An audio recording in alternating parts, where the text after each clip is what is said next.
Welcome back, everybody, to the Transfer Portal Podcast CFB, presented by No Context CFB.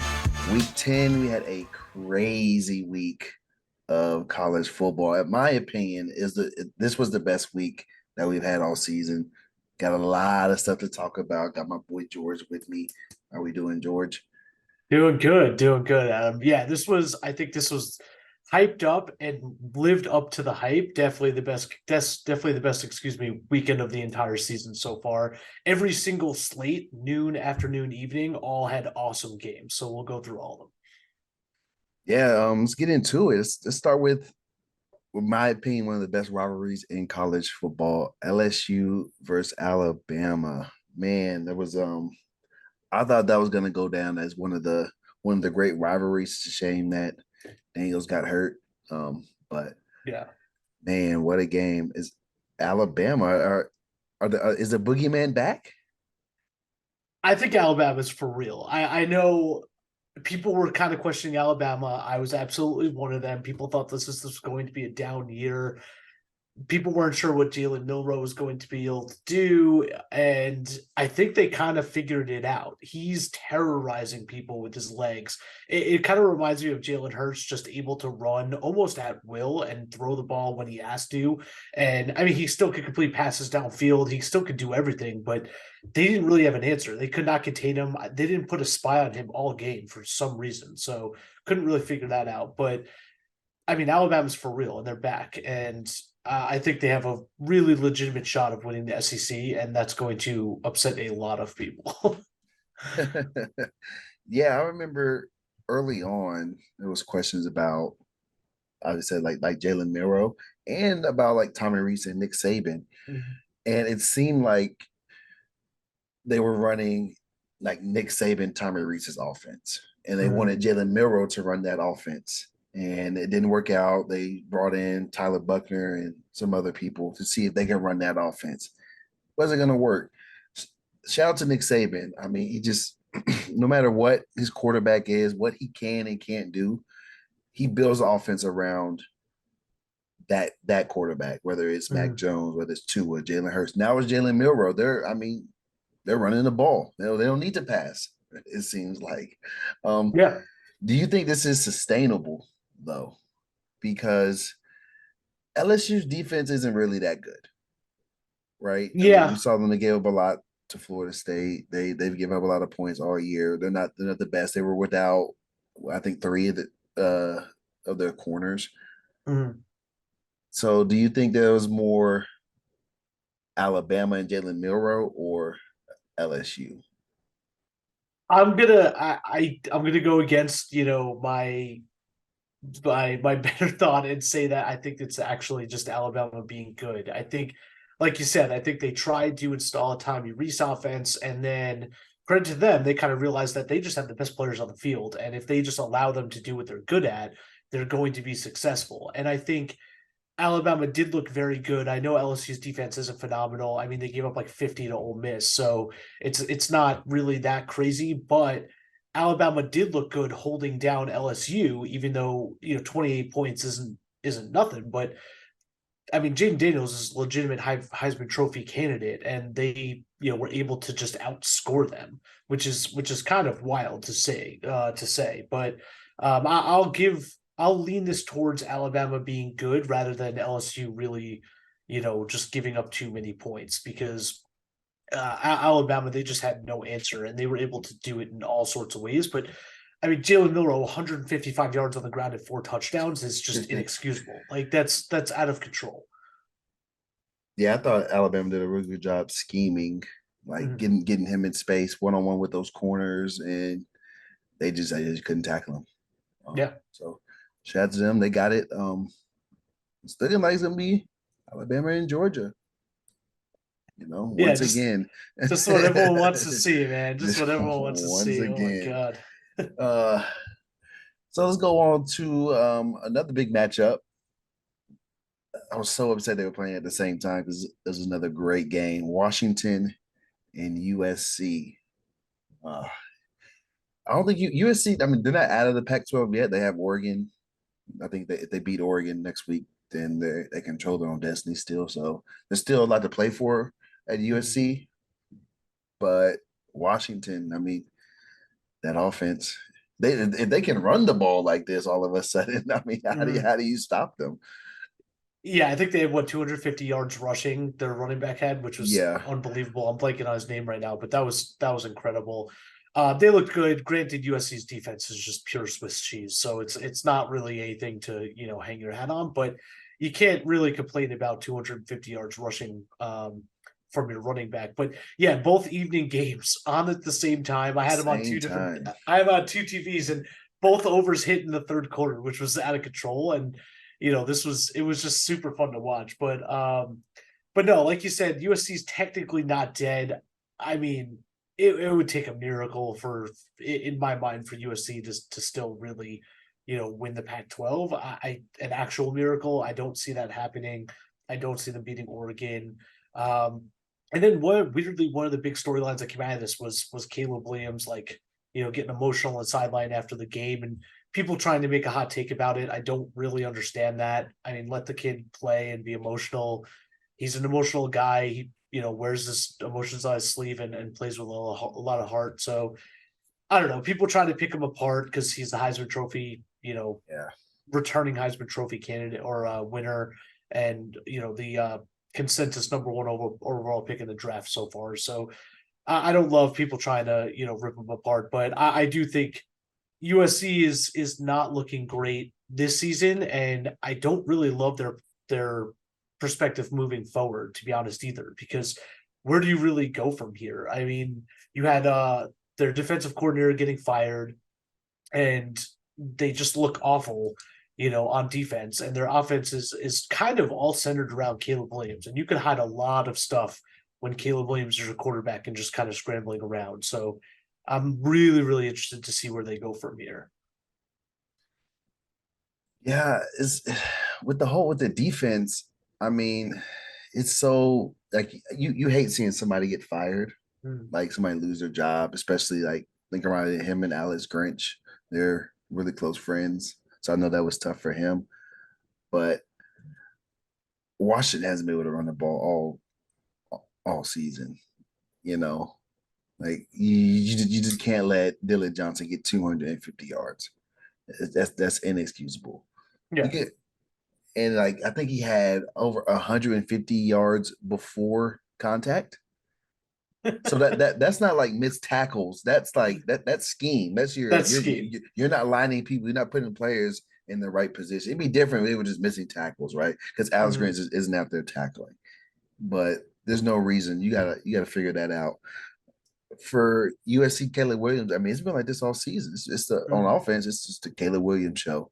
It's can he get out of the pockets, scramble drill, Mhm. you know, a lot of stuff is I mean, they're gonna score because of that, right? They have that much talent, but they just have to score every drive against these Yeah, teams. and just trying to pick him apart. I'm excited to do some analysis, like when the draft comes around. Obviously, he's going to be the biggest focus on Mhm. the draft at the top of that quarterback class. But it just seems like he's holding onto the ball for a long time, and I can't really tell if it's because just no one's open, or he's just not reading the defense the way he should be, or if he's just trying to be hero every single play. And a lot of times it comes out that he's the hero, in every play, but you can't really bank on that. And I think, especially when I think he thinks he has to be the hero because their defense just actually can't stop anybody. So if he goes back to the sidelines and just watches Arizona State put up 40 points, and Colorado put up 40 points, and Arizona put up 40 points, when he sees Michael Penix Jr. coming out, he's like, I have to be a hero every single Yeah, play. So yeah, I don't know. I can't really tell who to blame on that, but I mean, we'll see. But no, I think I USC's think playoff hopes are all but dashed at this point. that's just how Lincoln Riley likes his quarterbacks. Like Yeah, just kind that of. profile. Like Kyler Murray, that's what Kyler Murray did. That's what Baker did. Jalen Yeah, I was Hurts. gonna say. That's just, I mean, that's his style. He Mhm. likes it, and it works because they score a lot of points. Because that's really hard to scheme up with, right? How do you scheme? You can try and keep the quarterback in the pocket, but somebody as athletic as these guys, Yeah, and how your corner is going to hold protection or hold coverage for 8 seconds when he's Hmm. scrambling around the backfield. It's absurd. Like he holds onto the ball for like 6 seconds, and it's college corners. It's not the NFL. Like you can't expect them to be 30 yards downfield at someone's hip. So and he does have awesome USC has awesome talent on the outside every single year. So one of them's going to get open. He's going to scramble and find them. Lincoln Riley, I think he just gets excited for those extended plays, and that's kind of what he lives for too, like you said. Yeah. So going back to this defensive corner, I have a question. Do you think that the Alex Grinch firing came too late for Lincoln Riley, or is he still on the hot seat? You think he gets? I I think Lincoln Riley is a little bit on the hot seat, but I don't think anything's going to happen before the end of next year. I think they're going to see how his recruiting class turns out, what their answer is on offense. He has, this is kind of a little bit of a, push someone off the plank to blame for the defense. If their defense turns around a little bit, but if they turn around next year and they have a 6-win season or less, like it's gonna get real rocky real fast. And I could see that happening. Honestly, the Pac-12, I know they're kind of, you know, dispersing or whatever, and they're moving to the Big Ten, and I'm not entirely positive what their schedule looks like. I know they were just releasing schedules, but it's going to get real rocky real fast if he puts up some clunkers against some Big Ten teams like as the winter turns around in I the can't imagine Northeast you or let the North. Iowa get 30. Yeah, Could you right. imagine? Oh my god. That would be it. But this is interesting for me. This firing is I don't want to dwell on too long. I thought Lincoln Riley was destined for the NFL, right? I think if you're Mhm. going to the NFL, you don't make a staff change. So this kind of tells me that He's he's planning to there. stay. He's planning to stay Mhm. for a couple more years because you're not going to make a whole staff change, especially a friend, and then just leave a Yeah, couple no, months I, later. I I agree with that. And I also don't weirdly know if his game or his coaching style translates to the NFL. It feels like it does feel like a Big 12 style that he kind of just took to the Pac 12. I don't really know how it fits in with the Big 10. So we'll kind of see, how it fits in when he gets there. But I think he's pretty happy with where he's at. He knows he has a great recruiting pool. I mean, it's having Caleb Williams out there was fantastic for them to be able to try and pull in recruits. But we'll see. We'll see how he does. As next year rolls around. Well, let's talk about the winners a little bit. Do you think this win pushes Washington into the top four? Uh I don't necessarily think so. I just think that there's no movement at the top four. I do think Washington is uh is a really good football team. I think they'll eventually get there because you're going to have, Ohio State and Michigan kind of duke it out in 3 weeks or whatever it is, but I don't really see any actual jumping because again, I think USC, I think they were ranked 23 coming to this game in the actual college football playoff, but they were on a skid and very clearly winning some real tightrope games coming into this game. So it didn't really look good for USC going into this game. So I don't think this win carries the same weight as it did if USC was, a undefeated team going into this and they were a top 15 team. So I would say no. I do see Washington if they could pull out, a Pac-12 championship being in the top four at the end of the year, but not for this playoff week. Okay, I kind of agree. Just this is one of those weeks. It was crazy. Mm, Everybody kind of was in tight battle. I didn't really see a yeah. clear. Why does my camera keep cutting off? A clear It's just me full screen, favorite. man. But let's move on to another big rivalry. Bedlam, last Bedlam for a long time. I hope that's not true. I hope they can figure it out. Let's not be petty. But Mm. what a game that was. And now Oklahoma State, Mike Gundy, he always does this.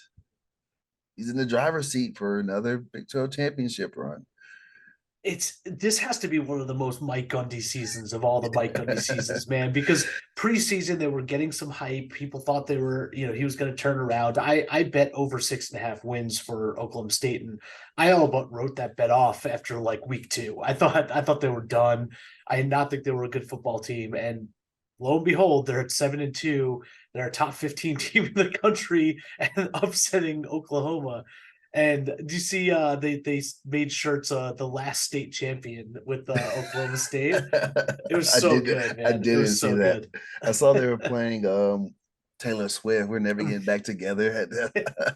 I I'm like the just. pettiness off the charts. I love it so much. And they're gonna hang this over Oklahoma's head Oh my literally until they gosh, schedule them again, it's which the is so worst. perfect. And they're gonna eat at every Oh yeah. Sooner fan. You had no comeback.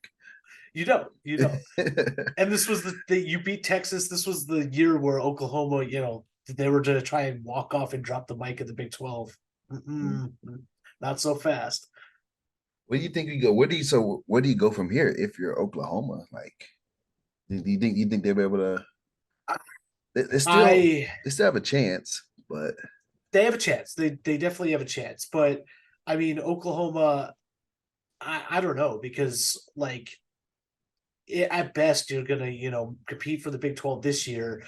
They don't look too good. I don't really love how they look leading into next year. They join the SEC next year. You're still going to play Texas, but then you have to next year 2024 travel to Auburn, Ole Miss, and Missouri, and LSU, and then you also play Tennessee and Alabama at home, which is a brutal schedule. And I see them having probably 3-4 losses at least in that slate right there.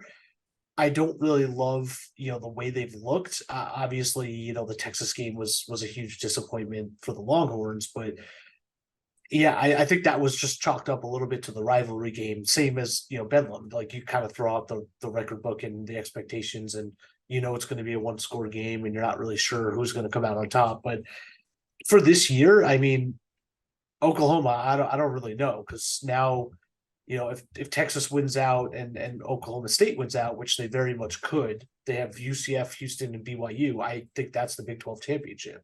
yeah, So not really sure. I don't think. Do you think Brent Venables is on the hot seat? Like what's the next step here? I think I don't think he's on the well.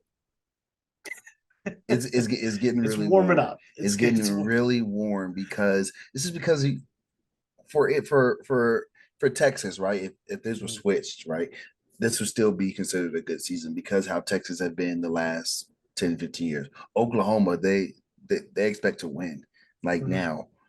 And they have won. Yeah, we go from Stoops to Lincoln Riley, and then you start getting that, we haven't back to back years, we're not in the Big 12 championship. How long has that happened? Mm-hmm. When the last time that happened? It's just and then you're going into the SEC. It's only going to get worse. Mm-hmm. Doesn't seem like, I mean, they're trending up, but it's just not. It's not going as fast as it needs to be.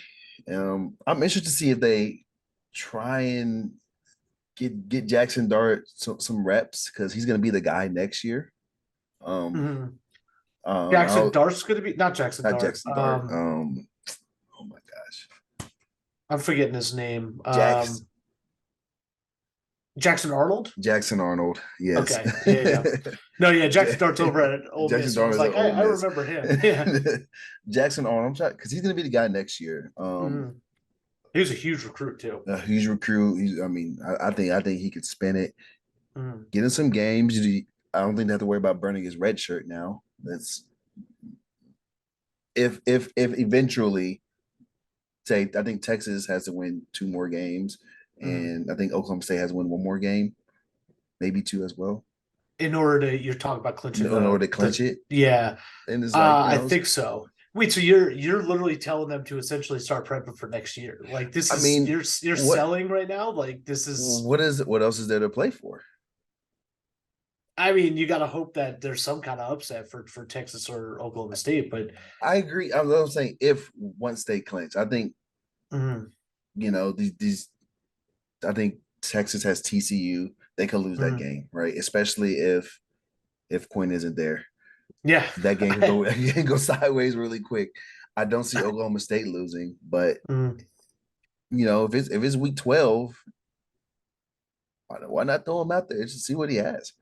I mean, I don't blame you. I do like that, but I think, I mean, he's at this point, we're talking about his seat starting to get hot, and he's about to move into the SEC.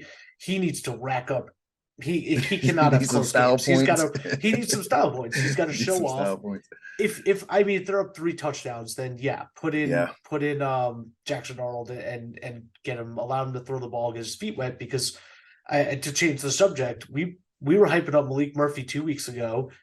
He Our boy didn't look too good, man. No. I beginning of the game, it was watching the tide turn from the beginning of the game where he looked great, hit a couple deep throws, hit Xavier Worthy, hit Adonai Mitchell in the end zone, and then all of a sudden he just could not hit the broadside of a barn, like missing wide open crossing routes 5 yards down the field, really really bad reads. He threw an interception directly to like a linebacker's chest. It was just like he looked like he had never played football before, Look and like a freshman. yeah, but it looked like the yips, right? And like that's the kind of thing where you're like, we, Texas's season is now hanging in the balance because they're a playoff team if they can just win out. And you're thinking Oklahoma next year, you don't want him to come in, Jackson Arnold, and just start cold because he's going to Start have cold, some yes. yips Like and let them he's going to have something like this. And Texas is kind of lucky that, it was a pretty ugly game against Kansas State, but I mean, it was Kansas State, and Kansas State was, they're ranked, but they're not really the scary Kansas State team. And Texas was up 20 points at half, I think, or in the second quarter. So I don't know. It was just ugly all around for that. But no, the point is, I kind of agree with you. Like you don't want your hyped recruit to just get in there with cold feet and not really know what to do, or decide in with the the first in the mistake, he SEC starts too. to in the SEC starts to snowball. And I think the snowball effect was very, very real for Texas. Yeah, and I like you mentioned like they got to get some style points. I think they can win. They can win out, and I think Mm-hmm.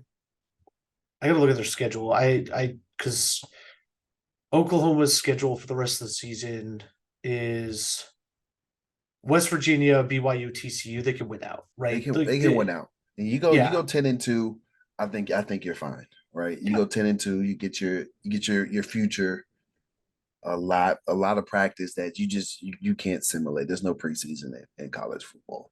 Yeah. You come out swinging. So I'm interested to see how they kind of manage that transition. It's always intriguing. Mm-hmm. All right, let's keep it moving. We might as well. We already talked about it. Are we worried about Texas? It does I think Quinn is still day So to day. I'm not. I don't think he plays this I don't week. think he plays either. I don't think he plays either. So let's say I'm going to say yes and no. I am worried, but I think Quinn comes back before Texas Tech, which is the last game of the season. It's right around Thanksgiving. So they got TCU and Iowa State the next 2 weeks. I think they're okay for TCU and Iowa State. Uh, Malik Murphy did not look good, but I mean, Jonathan Brooks looked fantastic. Their run game is good. CJ Baxter looks good.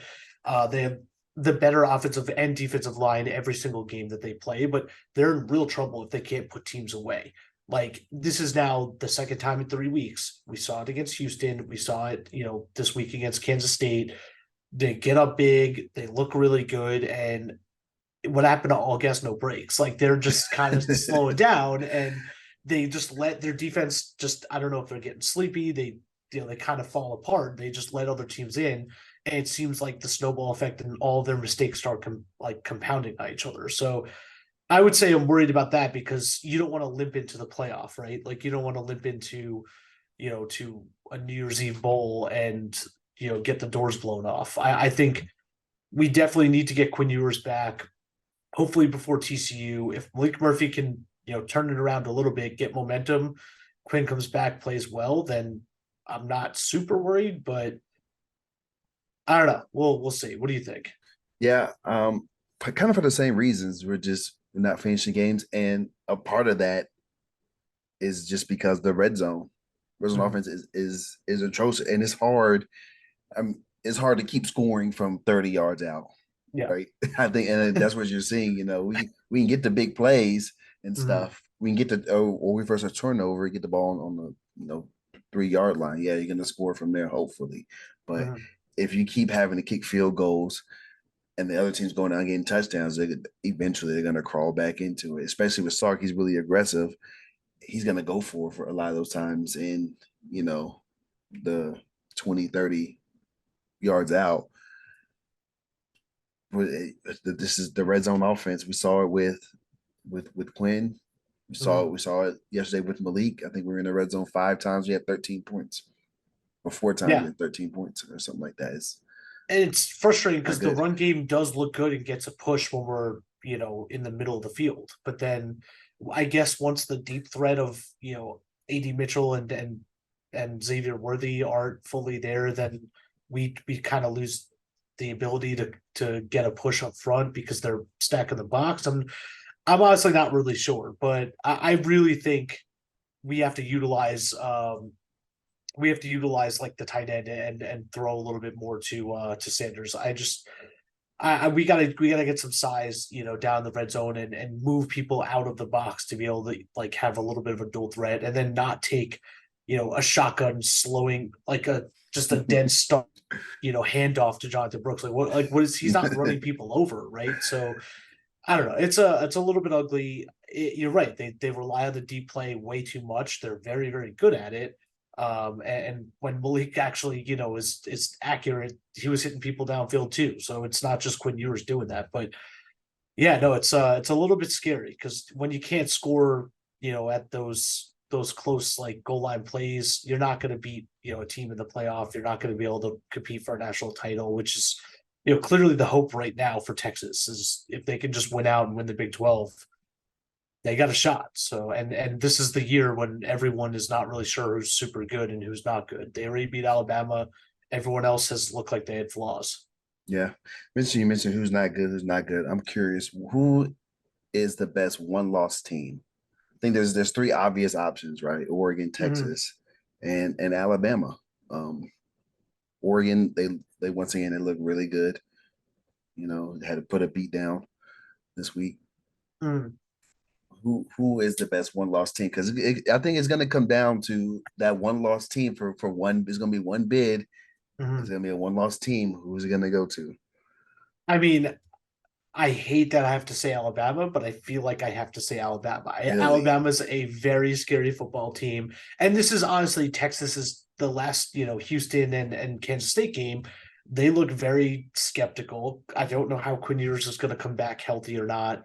We'll see. But Alabama looks like a wagon right now, and they look like a completely different football team. I still think if they play Texas again with Quinn Ewers healthy, assuming, that's I would still, think Texas kind of, definitely has their number a little bit. They played them super competitive last year before Quinn got hurt, and then obviously this year won it.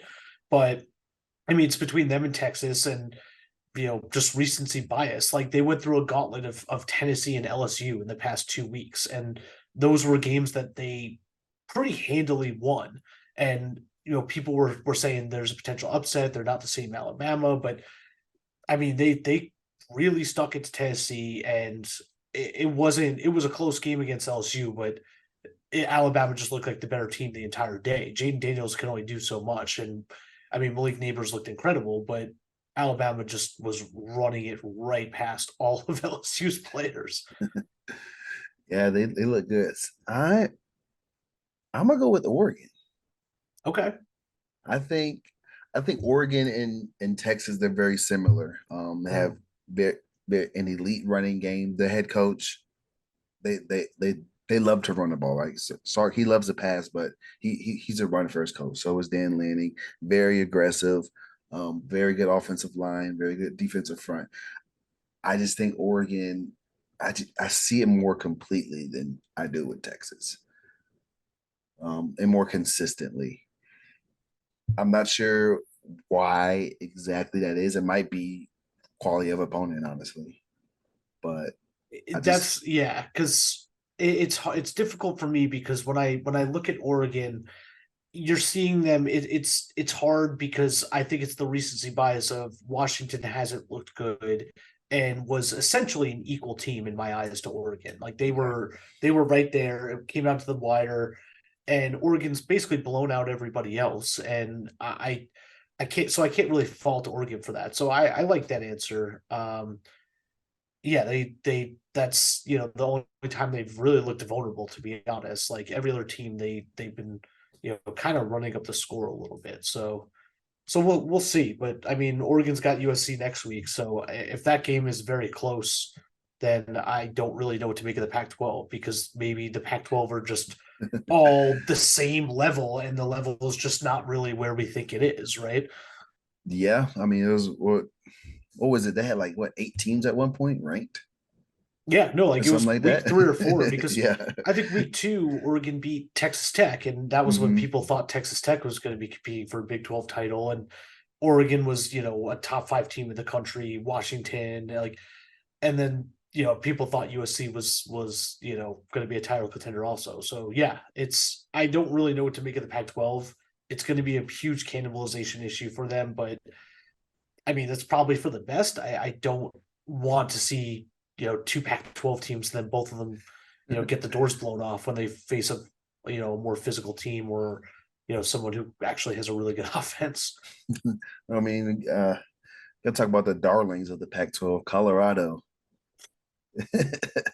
They get all the hype. So, but I don't think they're gonna make a bowl game. I don't think so either. I Is don't. is is that a huge failure? Do you feel like Oh, no, from no, where no, they no, were no. from? You don't think so? Absolutely not. I think going into this year, right? Everybody said if Dion could turn the program around, if they could win a couple of games, they've won a couple of games. They've won 3 more games than they have last year. Last year they had 1 win. What was the over So under for I them think this year? Was it 3.5? the over under was 3.5. And they had 44 wins so far this year, but I think the upset for against TCU to open the season when TCU was not the TCU that should have been ranked. They were just riding off the playoff, the national championship, right? They're not a good football team. But I mean, credit to Dion, he basically rebuilt an entire team from the transfer portal. He installed all of his offense, everything he's doing, and he was able to pull off a couple of wins. I just think the expectations just unfairly shifted, and it's the like with great power comes great responsibility with Dion. Like with a lot of swag comes a lot of haters, and Yeah. Dion just I mean he owns it though. Like he's not shying away from the microphone, but I think overall, yeah, like it's a little disappointing for him specifically, but it's absolutely moving in the right direction. I think he's doing just fine. Them getting up to 4 wins in just his first year, they're going to be just fine. Like they're going to move forward.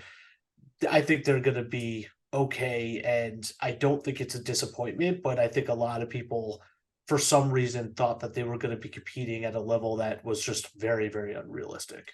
Yeah, I feel like the media just didn't do them any favors. And I get like you want to capitalize on Dion, right? That's where the money is. And I get that. But then you have college game day going there. What they went there like 3 weeks in a row or something like Yeah. that. They beat like you said, they beat a TCU team that had no business being ranked at all. So that it automatically instantly grew their hype. People are high on Mhm. Nebraska. Nebraska has been meh this season as well. So it's just if TCU wasn't ranked, right? It was just a regular TCU who people who that knew what TCU was going to be this year because they lost Mhm. 90% of their production, right? Yeah. Then I don't think the hype is as big as it was, and that Mhm. might lower the expectations and lower the I guess I don't want to say the haters, but I mean maybe they were haters. I don't know. the the I mean, feel yeah, it but will you're lower the feel also that this is a letdown that they're not going to make a bowl game after it has so much hype to start the year. yeah, but also, I mean, Dion brought this on himself, right? Like in a good way and in a bad way, but Yeah, mostly in a good way. Like he wanted attention on the program. He got attention on the program. They started 3-0. But I would say even if TCU wasn't ranked, like let's watch that, right? Pretend TCU was who we thought they were. It's still a win. It's still an out of conference win. And also most of their games this year are at least competitive, even though like they're not winning games, that's like they're true. not really doing what they're supposed to do. They still were a one score game against USC, a one score game against Stanford in overtime, basically a one score game or a little bit more, but a one score game against Oregon State. And UCLA was a fairly close game too. So a lot of their games, like 2022, was mostly blowouts and mostly like 2-3 score games. And this year, even the games they're losing, granted, it's against like the Stanfords of the world um, or I guess UCLA, Oregon State, fairly decent teams, but they're at least competitive, right? And at least like, and a lot of these games they're down in the beginning of the game too, and they're like continuing to fight. So, in my mind, that's a actual good statement for Dion because he's showing that he can get his team to continue to play, to continue to fight, actually focus and try to stay in games, even though their outlook doesn't look too good. Like I don't see them beating Arizona, Washington State, or Utah. Like I don't see winning another game for the rest of the year. But I mean, I've lost some money betting against Colorado because they cover the spreads because they're actually competing in all of these football games. So we'll see what it looks like if they can pull off another win. That would be impressive. But I think this is kind of the middle of the road of what people thought a successful season was before this season for Colorado. So like to move the goalposts just because of like the early hype is seemingly unfair, right? For Dion and the Buffs. Yeah, I agree with everything you were saying. I think it's a huge success for that program, the sport, moving to the Big 12. I'm excited to see them playing closer to home a lot more. Yeah, you know. yeah. Um, all right, wrapping it up. Let's give me some of your standouts from this week, player, coach, or team who stood out to you. I think, I mean, we already hyped or harped on it a little bit, but I mean, Jalen Milroe was absolutely incredible. I mentioned 155 yards on the ground, 4 touchdowns, single handedly just basically beat LSU and made their defense look silly. A lot of the times he was kind of running sideways and cut up field, and he just looked faster and stronger and was running over linebackers and D backs. So he looked incredible, and then a little bit of an outside, not a standout, but Tennessee blew UConn out of the water, and like you said, getting some freshman reps. Nico, I want to pronounce his last name, Liava, Lava, but whatever. But Nico came in, looked good. I think he had like Saw that. 90 something yards and a touchdown. But that's what you want to see, right? Like extremely hyped prospect. Looked good, in camp and stuff like that. People thought he might compete for a job, but obviously this is that's Joe Milton's team. But Nico coming in, playing well, getting his feet wet, actually running the offense against a Power Five opponent, even though it's UConn, is what they want to see because next year their schedule's not getting any easier. So I'll give that as a little cool side standout, and maybe by next year I'll learn to pronounce his name. So Nice, nice. Yeah, I like seeing those young quarterbacks get some action late in the season. We talked about that earlier. For me, I'm gonna go with a team that I know I didn't see them. I don't know if you did, but Arizona. mm-hmm. I mean, what Jed Fish has done, like what Dion has done, it was impressive. What Jed Fish has Yeah. done is equally, I think, even more impressive. From Mm-hmm. and I mean, 3 straight ranked wins. You beat Washington State, Oregon State, now UCLA. They had USC on the ropes. They were Mm-hmm. is a 1 score game against Washington. They could have easily had 5 straight ranked wins in the vaunted Pac-12 that we've seen. Yeah.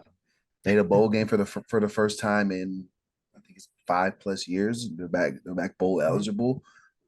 Headed to the Big 12. Arizona, Jetfish, major props, major hand claps for what you've done with that football program because it was bad. Yeah. I mean, hey man, I picked up for the upset special, so You did. I'm pumped about that. But yeah, but no, they I mean, and they beat UCLA. Like that wasn't a fluky win. They've looked good. They beat UCLA. I mean, they beat them by 17. So props to Arizona. Yeah, they do look like a good football team, and they've turned it around. And I think Gronk was in the house too, and he was going crazy. Was he? I saw a couple of videos of him on the sideline, which was very very funny. All right, give me your biggest disappointment. What we got?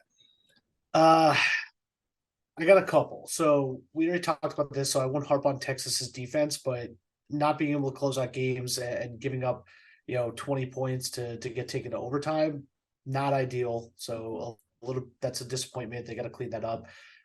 Other big disappointments, the wheels completely fell off for Air Force. People were all on the Air Force bandwagon, going Oh, crazy. I didn't really understand why they were like 18.5 point favorites in a service academy game. I feel like those are never high scoring and they're always just close.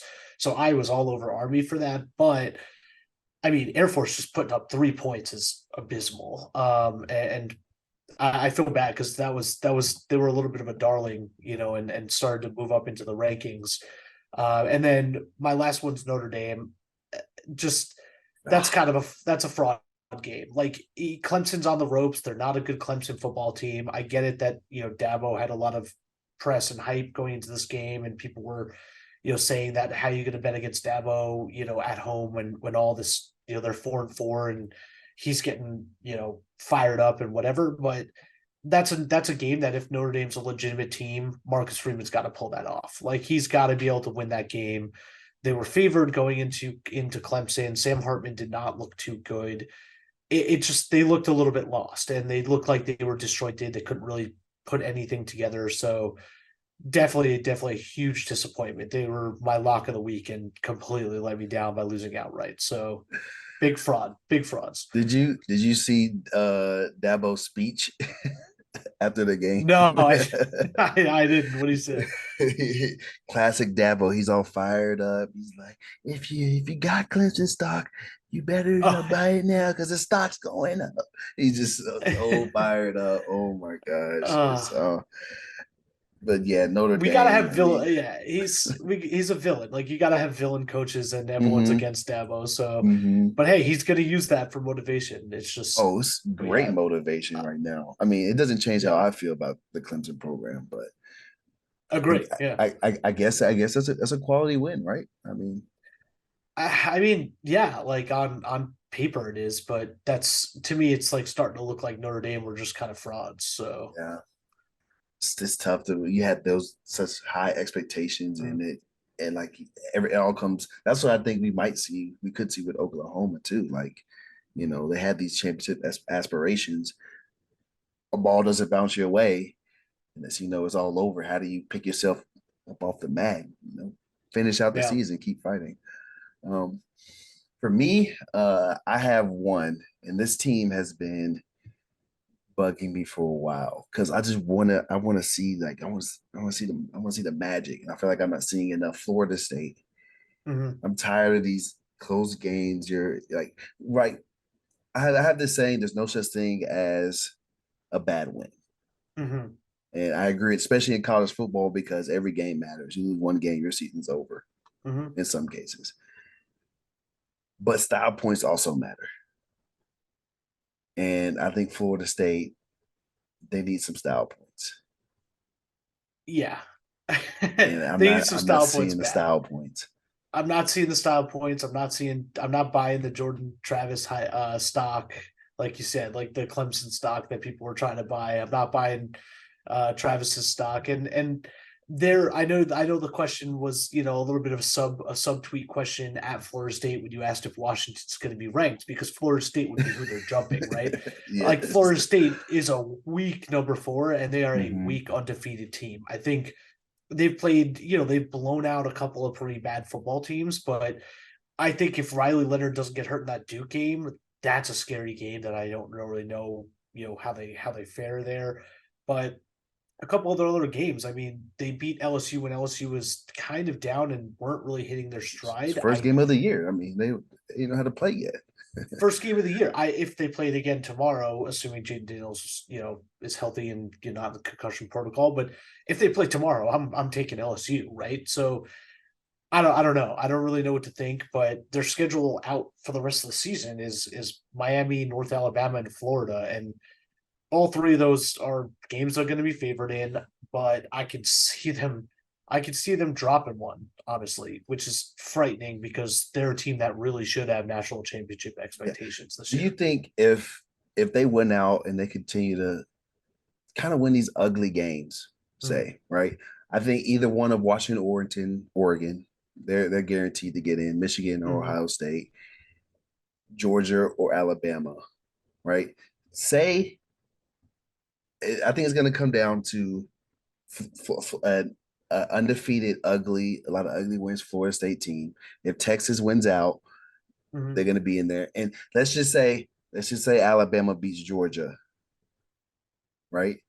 I could see Florida State not getting in If Alabama beats Georgia, in the SEC it championship. would be really difficult to put them in over Texas, right? And I don't think that would happen, but I also don't Do you put see Florida State in over Alabama though? I I don't don't see think how you an do. undefeated Florida State doesn't get it.